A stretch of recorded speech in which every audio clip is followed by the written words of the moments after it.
Hello friends, இன்றைக்கி MS வேர்டில் நிறைய டிப்ஸ் பார்க்க போகிறோம். ஒன் பை ஒன்னாக பார்க்கலாம். ஃபஸ்ட்டு நியூ ஃபைல் எப்படி ஓப்பன் பண்ணுறது, அதாவது ஒரு புது ஃபைல் நீங்கள் ஆல்ரெடி ஓப்பன் பண்ணி ஒர்க் அவுட் பண்ணிகிட்ருக்கீங்க. அது எப்படி ஓப்பன் பண்ணுவீங்கன்றது தெரியும். சர்ச்சில் போயிட்டு எம்எஸ் வேர்ட் அப்படின்னு போட்டு சர்ச் பண்ணிங்கனாலே உங்களுக்கு அந்த அப்ளிகேஷன் ஓப்பன் ஆகும். ஸோ அப்படி ஓப்பன் பண்ணதுக்கப்புறமா எடிட்லாம் பண்ணியாச்சு. அதுக்கப்புறம் எப்படி ஓப்பன் பண்ணுறது அப்படின்னா, ஃபைலில் போயிட்டு நியூ அப்படின்ட்டு இருக்கும், அதை செலக்ட் பண்ணிவிட்டு நீங்கள் பிளாங்க் டாக்குமெண்ட்டை செலக்ட் பண்ணிக்கலாம். அப்படி இல்லைன்னா சிங்கிள் ஸ்பேஸ்டு பிளாங்க் ஷீட்டையும் நீங்கள் எடுத்துக்கலாம். மற்றபடி நீங்கள் கண்ட்ரோல் என் கொடுத்தீங்கன்னா உங்களுக்கு நியூ ஷீட் ஓப்பன் ஆகும். ஓகேங்களா? ஸோ இப்போ ஓப்பன் பண்ணியாச்சு. இதை எப்படி இமேஜ்லாம் எடிட் பண்ணுறது அப்படின்னு கேட்டிருந்தீங்க. ஸோ இன்சர்ட்டில் போயிட்டு பிக்சர்ஸ், உங்களுக்கு தேவையான பிக்சர்ஸை நீங்கள் இன்சர்ட்லேருந்து எடுத்துக்கலாம். இன்சர்ட்டில் போயிட்டு பிக்சர்ஸை கிளிக் பண்ணி எடுத்துக்கங்க. ஆல்ரெடி இருக்கிற டாக்குமெண்ட்டில் எப்படி எடிட் பண்ணுறதுன்னு பார்த்தீங்கன்னாக்கா, எந்த இமேஜோ அந்த இமேஜை செலக்ட் பண்ணிவிட்டு நீங்கள் ரைட்டில் பார்த்தீங்கன்னா ஒரு ஐக்கான் காமிக்கும், ரேப் அப்படின்னு சொல்லிட்டு. ஸோ அந்த லே அவுட் ஆப்ஷனில் போய்ட்டு நீங்கள் என்ன வேணாலும் ஆப்ஷனை செலக்ட் பண்ணலாம். வித்தின் டெக்ஸ்ட் பண்ணலாம், இதில் வந்துட்டு பிஹைண்ட் டெக்ஸ்ட் பண்ணலாம், ஃப்ரண்ட் டெக்ஸ்ட் பண்ணிக்கலாம். ஸோ அதை கிளிக் பண்ணிங்கன்னா ஆப்ஷன் உங்களுக்கு காமிக்கும். அப்படி இல்லைனா அந்த இமேஜை செலக்ட் பண்ணதும் மேலே பார்த்தீங்கன்னா ரிப்பனில் ஃபார்மேட் அப்படின்னு ஒரு ஆப்ஷன் வரும். ஸோ அதை நீங்கள் செலக்ட் பண்ணி எடுத்துக்கலாம். இந்தமாதிரி இமேஜஸை இன்சர்ட் பண்ணுறதுக்கு இன்சர்ட் போயிட்டு பிக்சர்ஸை கிளிக் பண்ணி நீங்கள் எங்கே டவுன்லோட் பண்ணி வச்சுருக்கீங்களோ அந்த இமேஜை நீங்கள் செலக்ட் பண்ணிக்கலாம்.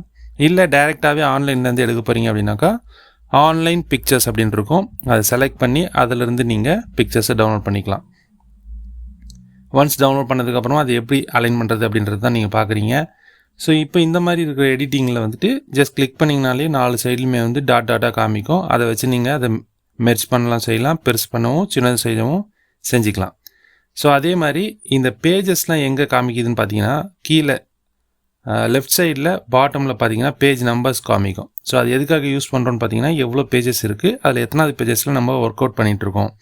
ஸோ இப்போ நம்ம ஏதோ ஒரு செலக்ட் பண்ணுறோம் அப்படின்னாக்கா அதோட வேர்ட்ஸ்லாம் காமிக்கும். ஓகேங்களா? எவ்வளோ லெட்டர்ஸ் அந்த லைனில் இருக்குது அப்படின்றதுலாம். ஸோ நிறைய ஷார்ட்கட்ஸ் வந்து ப்ரீவியஸ் வீடியோவில் போட்டிருக்கோம். ஸோ ப்ரீவியஸ் வீடியோட லிங்க் வந்துட்டு மேலே கார்டில் கொடுக்குறேன், செக் பண்ணி பாருங்கள். அது மட்டும் இல்லாமல் டிஸ்கிரிப்ஷன்லையும் இல்லை கமெண்ட் பாக்ஸ்லையும் நீங்கள் பண்ணிங்க அப்படின்னா கமெண்ட் பாக்ஸ்லையும் செக் பண்ணி பாருங்கள். ஓகேங்களா? ஸோ ஸ்டைல்ஸ் வந்து எப்படி இன்க்ரீஸ் பண்ணுறது, ஸ்டைல் பார்த்தீங்கன்னாக்கா நான் ஆல்ரெடி சொல்லியிருக்கேன் அதெல்லாம் எதுக்கு யூஸ் பண்ணுறோம் அப்படின்ட்டு. அப்போ தான் உங்களால் நேவிகேஷன் பேனில் ஈஸியாக உங்களால் ஹெட்டிங்ஸாக பார்க்க முடியும். ஸோ அதுக்காக தான். ஸோ ஒரு தடவை லாஸ்ட் டைம் நான் சொன்னது சரியாக புரியல அப்படின்னு நிறைய பேர் சொல்லியிருந்தீங்க. ஸோ இந்த தடவை பார்த்துக்குங்க. ஹெட்டிங்ஸில் ஒரு 4 லைன் காமிக்குதா?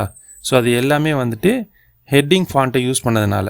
ஸோ அதே மாதிரி ரீப்ளேஸ்மெண்ட் இதெல்லாம் காமிச்சிருந்தேன். அது சரியாக புரியல அப்படின்னாக்கா இந்த டாக்குமெண்ட்டை நான் உங்களுக்கு டிஸ்கிரிப்ஷனில் லிங்க் கொடுக்குறேன், அதை செக் பண்ணியும் பாருங்கள். வேணும் அப்படின்றவங்க கமெண்ட் பண்ணுங்கள், உங்களுக்கு டேரெக்டாகவே ஷேர் பண்ணி விட்றேன். ஓகேங்களா? நெக்ஸ்ட்டு ஒன், டிசைனில் வாட்டர் மார்க் இன்க்ளூட் பண்ணுறது எப்படின்னு கேட்டிருந்தீங்க. ஸோ அதை பார்த்துடலாம். நீங்கள் டிசைன் போயிட்டு வாட்டர் மார்க் அப்படின்றத செலக்ட் பண்ணுங்கள். செலக்ட் பண்ணதுக்கப்புறமா அதில் கஸ்டம் வாட்டர் மார்க்குன்னு இருக்கும், அதை கிளிக் பண்ணி உங்களுக்கு என்ன வாட்டர் மார்க் நேம் வேணுமோ அதை நீங்கள் கொடுத்துக்கலாம். அதே மாதிரி பேஜ் கலரை எப்படி சேஞ்ச் பண்ணுறது அப்படின்னு கேட்டிருந்தீங்க.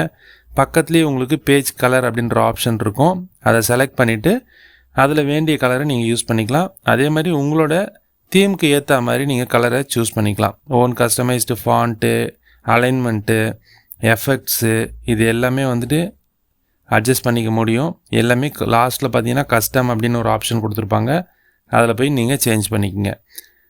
லாஸ்ட் ஒன் என்னதுன்னு பார்த்தீங்கன்னாக்கா பேஜ் பார்டர்.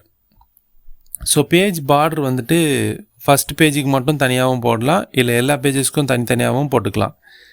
எல்லாமே ஆப்ஷன்ஸ் இருக்குது. இதில் 3D பேஜ் பார்டர் அப்படின்ட்டு இருக்குது. ஸோ அந்த 3D பேஜ் பார்டரையும் நீங்கள் யூஸ் பண்ணி பாருங்கள்.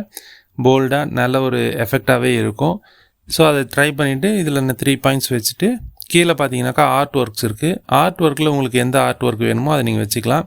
இங்கே ரைட் சைடில் பார்த்தீங்கன்னா அப்ளை டு அப்படின்னு இருக்கு இல்லையா? ஸோ இந்த இடத்துல தான் நீங்கள் ஃப்ரண்ட் பேஜுக்கு மட்டும் அப்படின்றதையும் கொடுக்கலாம். இல்லை இந்த செக்ஷன், அதாவது நீங்கள் எவ்வளோ செலக்ட் பண்ணி வச்சுருக்கீங்களோ அந்த செக்ஷன்ஸ்க்கு மட்டும் அது ஆட் ஆகிற மாதிரியும் கொடுக்கலாம். ஸோ இப்போ பார்த்தீங்கன்னா ஃபுல்லாகவே இருக்குது. இப்போ மறுபடியும் போயிட்டு அதே அப்ளை டூவில் செலக்ட் பண்ணி ஃபஸ்ட் பேஜ் ஒன்லி அப்படின்றத கொடுக்குறேன். ஸோ இப்போ ஃபஸ்ட்டு பேஜில் மட்டும்தான் பார்டர் இருக்கும், மீதி பேஜஸில் பார்டர் இருக்காது. இப்போ நீங்கள் பார்த்தீங்கனாலும் டிஃப்ரென்ஸ் தெரியும். ஸோ பேஜ் 1ல் இருக்கும் 8 பேஜஸில், ஃபஸ்ட்டு 2 பேஜஸ் பார்க்குறீங்க டிஃப்ரென்ஸு. ஃபஸ்ட் பேஜில் மட்டும் இருக்குது, 2வது பேஜஸில் இல்லை. ஸோ அதே மாதிரி இந்த வியூஸ்லாம் வந்துட்டு நீங்கள் சேஞ்ச் பண்ணி பார்க்கலாம். இங்கே மேக்ரோஸ்க்கான ஆப்ஷன் கொடுத்துருக்காங்க. நெக்ஸ்ட் வீடியோவில் உங்களுக்கு மேக்ரோஸ் வேணும் அப்படின்னாக்கா அதையுமே நான் உங்களுக்கு சொல்கிறேன். இப்போ ப்ரிவ்யூ மோடில் நீங்கள் பார்க்கலாம் உங்களோட பேஜஸ் எப்படி இருக்குது அப்படின்றத நீங்கள் ப்ரிவ்யூ மோட்லேயும் பார்த்துக்க முடியும். ஸோ நார்மல் மோடு வரதுக்கு செகண்ட் ஆப்ஷனை செலக்ட் பண்ணுங்கள். இது நார்மல் மோடு. ஸோ இப்போ நார்மலாக எப்படி வியூ பண்ணுறீங்களோ அப்படி தான் இருக்கும். இப்போ எடிட் பண்ணதெல்லாம் நம்ம எப்படி ட்ராக் பண்ணுறது? இப்போ நீங்கள் இந்த ஒரு ஃபைலை வந்துட்டு வேறு யாருக்காவது ஷேர் பண்ணுறீங்க அப்படின்னா அவங்கக்கிட்ட ஷேர் பண்ணதுக்கப்புறமா ட்ராக் சேஞ்சஸாக ஆனில் கொடுத்துருங்க. ஸோ அவங்க என்னெல்லாம் எடிட்டிங் பண்ணுறாங்களோ அவங்க பாட்டுன்னு பண்ணட்டும். பண்ணி முடிச்சதுக்கப்புறமா அது எப்படி ட்ராக் பண்ணுறது அப்படின்றத பார்க்கலாம். ஸோ ஒன்ஸ் ஆஃப் பண்ணிட்டீங்க அப்படின்னா ட்ராக் பண்ண முடியாது. இப்போ நீங்கள் ஏதாவது ஒரு வேர்டு டைப் பண்ணுறீங்க, ஒரு லெட்டர் சேஞ்ச் பண்ணுறீங்க அப்படின்னா உங்களுக்கு இந்த மாதிரி ரெட் கலரில் ஆப்ஷன் காமிக்கும். இதை ப்ரொடெக்ட் பண்ணணும் அப்படின்னு நினச்சிங்கன்னா நீங்கள் பாஸ்வேர்ட் போட்டு ப்ரொடெக்ட் பண்ணிக்கலாம். ஸோ சேஞ்சஸை வந்துட்டு யாருமே வந்துட்டு அதாவது நீங்கள் பண்ண சேஞ்சஸை வேறு யாரும் சேஞ்ச் பண்ணாமல் இருக்கிறதுக்காக இந்த ட்ராக்கிங்கை வந்து லாக் பண்ணிக்கலாம். ஸோ ஒன்ஸ் பாஸ்வேர்ட் கொடுத்துட்டு அதுக்கான பாஸ்வேர்டை திரும்ப நீங்கள் என்டர் பண்ணிங்க அப்படின்னா அது லாக் ஆகிடும். ஓகேங்களா? இப்போ நான் ஃபஸ்ட் டைம் ட்ராக் பண்ணியிருக்கேன். ஸோ ஒரு வேர்ட் மட்டும் எடிட் பண்ணாக்கா உங்களுக்கு சேஞ்சஸ் தெரியுது. அதுவே பேக்ரவுண்ட் கலர்லாம் சேஞ்ச் பண்ணிங்க அப்படின்னா தெரியல அப்படின்னு மட்டும் நினைக்காதீங்க. நான் ட்ராக் சேஞ்சஸை வந்து ஆஃப் பண்ணியிருக்கேன்.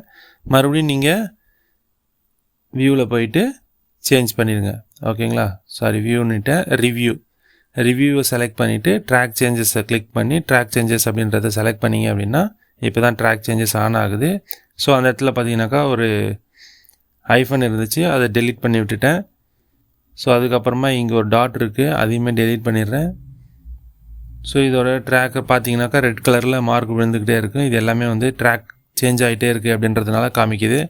ஸோ இதை வந்து எப்படி ரிமூவ் பண்ணுறது அப்படின்னு பார்த்தீங்கன்னாக்கா இங்கே ரைட் கிளிக் பண்ணிங்கன்னா அது மேலே வச்சு ரைட் கிளிக் பண்ணிங்கன்னா அக்செப்ட் ஆர் ரிஜெக்ட் அப்படின்னு காமிக்கும். எதை அக்செப்ட் பண்ணுறதுன்னு தெரியல அப்படின்னு நினச்சிங்கன்னா உங்களுக்கு மேலே ரிப்பன்லேயே பார்த்தீங்க அப்படின்னா நிறைய ஆப்ஷன்ஸ் கொடுத்துருப்பாங்க. ட்ராக் சேஞ்சஸை ஒட்டினா போலேயே மார்க் ஆல் சேஞ்சஸ் அப்படின்னு இருக்கும், சரி ஆல் மார்க்அப் அப்படின்னு இருக்கும், ஷோ மார்க்அப் அப்படின்னு இருக்கும். ஸோ இப்போ அது கீழே ரிவ்யூயிங் பேன் இருக்கு இல்லையா, இதை கொடுத்தீங்க அப்படின்னா யார் யார் என்னென்ன எடிட் பண்ணியிருக்காங்க அப்படின்றது வரும். ஸோ அதில் நீங்கள் எது வேணும் அப்படின்னு நினைக்கிறீங்களோ அதை மட்டும் செலக்ட் பண்ணிவிட்டு ஓகே கொடுத்துக்கலாம். இப்போ அதுக்கு வந்து எப்படி போகிறது அப்படின்னு பார்த்தீங்கன்னா ப்ரீவியஸ் நெக்ஸ்ட்டுன்ற ஆப்ஷன்ஸ் இருக்கும். அந்த ப்ரீவியஸ் நெக்ஸ்ட்டை செலக்ட் பண்ணிவிட்டு நீங்கள் அக்செப்ட் பண்ணுறதா ரிஜெக்ட் பண்ணுறதான்றதை கொடுத்துக்கலாம். அக்செப்ட் பண்ணுறது ரிஜெக்ட் பண்ணுறதுலையுமே வந்து 4 ஆப்ஷன்ஸ் கொடுத்துருப்பாங்க. எதை ரிஜெக்ட் பண்ண போகிறீங்க, எதை அக்செப்ட் பண்ண போகிறீங்க, சேஞ்சஸ் அக்செப்ட் பண்ண போகிறீங்களா, இல்லை சேஞ்சஸை ரிஜெக்ட் பண்ண போகிறீங்களா, இல்லை நெக்ஸ்ட்டுக்கு மூவ் பண்ண போகிறீங்களா, இதை ரிஜெக்ட் பண்ணிட்டு நெக்ஸ்ட்டுக்கு மூவ் பண்ணுறது, இல்லை எல்லாத்தையுமே வந்து ரிஜெக்ட் பண்ணுறது, அந்த மாதிரி நிறைய ஆப்ஷன்ஸ் இருக்குது. அதுக்கு பக்கத்துலேயே நீங்கள் நெக்ஸ்ட்டு ப்ரீவியஸ் அப்படின்ற 2 ஆப்ஷன் யூஸ் பண்ணி ஃப்ரண்ட் அண்ட் பேக் எடிட் பண்ண முடியும். ஓகேங்களா? ஸோ ட்ராக் சேஞ்சஸ் பார்த்துட்டீங்க, டிசைன்ஸ் பார்த்துட்டீங்க. இதில் ஏதாவது டவுட்ஸ் இருந்துச்சு அப்படின்னாக்கா நீங்கள் கமெண்ட் பாக்ஸில் கமெண்ட் பண்ணலாம். நெக்ஸ்ட் வீடியோவில் அதை கவர் பண்ண ட்ரை பண்ணுறேன். ஓகேங்களா? நெக்ஸ்ட்டு வந்துட்டு ஸ்டைல் பார்த்துருக்கோம் இல்லையா? ஸோ அதே மாதிரி இப்போ இதில் வந்துட்டு நிறைய பேர் ஹெட்டர் அண்ட் ஃபூட்டர் எப்படி எடிட் பண்ணுறது, எப்படி இன்சர்ட் பண்ணுறதுன்னு மோஸ்ட்லி கேட்டிருக்கீங்க. பேஜோட ஸ்டார்டிங்லேயோ இல்லை பாட்டம்லேயோ போயிட்டு டபுள் கிளிக் பண்ணுங்கள். ஜஸ்ட் டபுள் கிளிக் பண்ணாலே உங்களுக்கு ஃபூட்டர் அண்ட் ஹெட்டரை வந்துட்டு எடிட் பண்ண முடியும். அப்படி அது எங்கே இருக்குது அப்படின்னு தெரில நினச்சிங்கனாக்கா நீங்கள் இன்சர்ட்டில் போய் ஃபூட்டர் அண்ட் ஹெட்டரை வந்துட்டு நீங்கள் இன்சர்ட் பண்ணிக்கலாம். ஓகேங்களா? ஒன்ஸ் கிளிக் பண்ணதுக்கப்புறமா டிசைன் மோடுக்கு போயிடும். டிசைன் மோடில் என்னென்ன வேணும் அப்படின்றத நீங்கள் ஆட் பண்ணிக்கலாம். ஃபார் எக்ஸாம்பிளுக்கு ஃபூட்டரில் உங்களுக்கு என்ன ஆப்ஷன்ஸ் வேணாலும் நீங்கள் ஆட் பண்ணிக்க முடியும். அதுக்கான ஆப்ஷன்ஸ் உங்களுக்கு டிசைனில் கொடுத்துருப்பாங்க. ஸோ இப்போ டாக்குமெண்ட் இன்ஃபர்மேஷனை வந்து நான் ஆட் பண்ணணும்னு நினச்சேன் அப்படின்னா டாக்குமெண்ட் இன்ஃபோ கிளிக் பண்ணிவிட்டு அதில் இருக்கிற 4 ஆப்ஷனை நம்ம கொடுத்துக்க முடியும். அதே மாதிரி பேஜ் நம்பர் இல்லை டேட் டைம் கொடுக்கணும் அப்படின்னு நினச்சிங்கன்னா அதையுமே கொடுத்துக்க முடியும். ஸோ லாஸ்ட் வீடியோவில் சொல்லியிருந்தேன் குயிக் பாக்ஸில் எப்படி சிக்னேச்சர்ஸ்லாம் ஆட் பண்ணுறது அப்படின்ட்டு. ஸோ அதையுமே நீங்கள் குயிக் பாக்ஸ் இங்கே வந்துட்டு நீங்கள் கொடுத்துக்கலாம். ஓகேங்களா? ஸோ குயிக் பாக்ஸில் நிறைய ஆட் பண்ணி வச்சுட்டு அதில் எது வேணுமோ அதை நம்ம செலக்ட் பண்ணிக்கலாம்.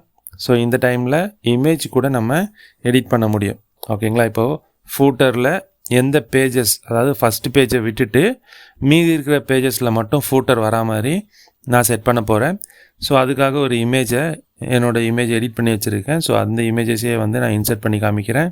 ஸோ ஒன்ஸ் இன்சர்ட் பண்ணியாச்சு, இதை வந்து கொஞ்சம் மினிமைஸ் பண்ணிக்கலாம். ஸோ ஒன்ஸ் இந்த மாதிரி மினிமைஸ் பண்ணிவிட்டு இதுக்கான ஆப்ஷனை நம்ம செலக்ட் பண்ணி காமிக்கிறேன். ஓகேங்களா?